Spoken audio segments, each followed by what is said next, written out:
You have never seen energy, not once. What you call electricity, those sparks, those glowing wires, that's not energy. And believing that it's energy, it means you're wasting it right now through your phone, your devices, and everything you use.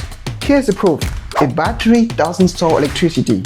Cut one open, there are no electrons waiting inside. So, where is the energy actually stored, and why does that matter for what you pay every day? My name is Ken. Welcome to the African Grid. In the following minutes, I'm going to show you what electricity really is and what energy actually looks like. Because once you understand it, you don't just use it differently. You also know exactly how to produce and control far more of it. Here's the question. If electricity isn't energy, what are we actually dealing with every day? In reality, energy is everywhere, but it never appears as something you can directly see. You only ever see what it does: light, heat, motion.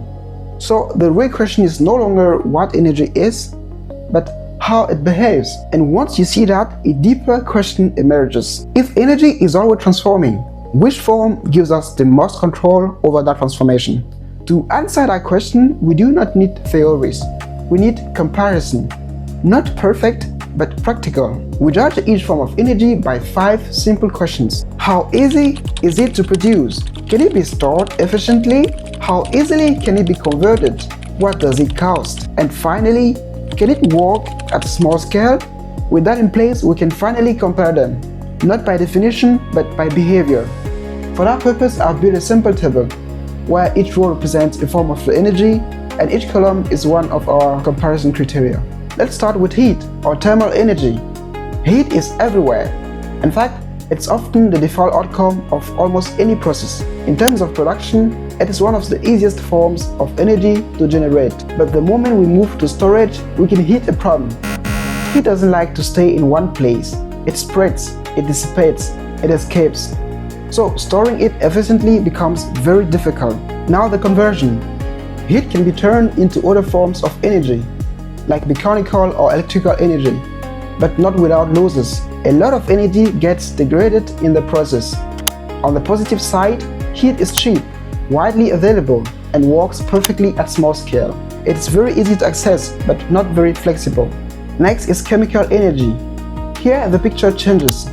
Production depends on the source: fuel, batteries, biomass. So it sits in middle range of complexity. But where chemical energy becomes powerful is storage. It's one of the most effective ways to store energy over time. That's why it dominates in fuels and batteries. When it comes to conversion, chemical energy is flexible. It can become heat or electricity, but never perfectly. There are always losses. Cost depends heavily on the source, but overall it stays practical. And more importantly, it works extremely well at small scale. A battery, for instance, doesn't store electricity. It stores chemical energy. Electricity only appears the moment that energy starts moving. Now mechanical energy. This is where motion, force, and movement come into play. Production is possible, but usually not simple. It often requires infrastructure like turbines, high differences, or controlled motion systems, so it's not naturally available everywhere. Storage is also a weak point. Mechanical energy doesn't like to stay stored. It usually needs to be converted into another form first, but in one area it is very strong, which is conversion. Mechanical energy can be efficiently transformed into electricity, which is why it plays such a central role in power generation. However, the trade-off is cost and scale. At small levels, it is often inefficient and expensive. So mechanical energy is powerful, but not very independent. Finally, electrical energy. This is where everything starts to connect. Electricity can be produced in many ways: solar, wind, mechanical systems, and more. Storage is improving, but still limited compared to chemical energy. However, where electricity stands out is conversion. It is the most flexible form of energy we have. It can become almost everything else with high efficiency. It is also cost-effective and works at small scale, from massive grids to tiny devices. Electricity is not the source of energy.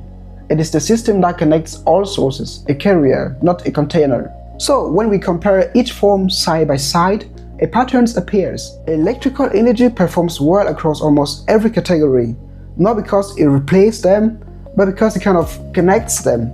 Mechanical energy produces it, chemical energy stores it, and electricity sits in the middle, linking everything. And this is where the real difference begins. Because once energy is moving through a system, what matters is not the form, but all the losses along the way. In fact, you're not paying for electricity. You're paying for how efficiently energy is converted, transported, and used. Every single transformation loses something, usually as heat. And the fewer the losses, the more efficient the system.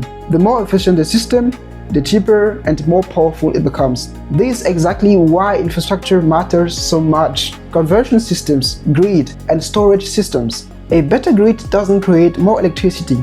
It wastes less of it, and that difference makes everything. Because regions with abundant natural energy like wind, sun, heat don't automatically become energy rich. They become powerful only when they can convert, store, transport, and use that energy efficiently. And that's the real opportunity, not just producing energy, but controlling how it moves. So instead of asking which form of energy is the best, a better question could be which form of energy gives us the most control. And since electricity has already emerged as the bridge that connects everything, the real question is no longer how to produce energy, but how to master the way it flows, all the interconnections. This could be the topic of another video. Just let me know in the comment section if you're interested. And thanks for watching. If you found it interesting, please consider liking, sharing, and subscribing. See you in the next video.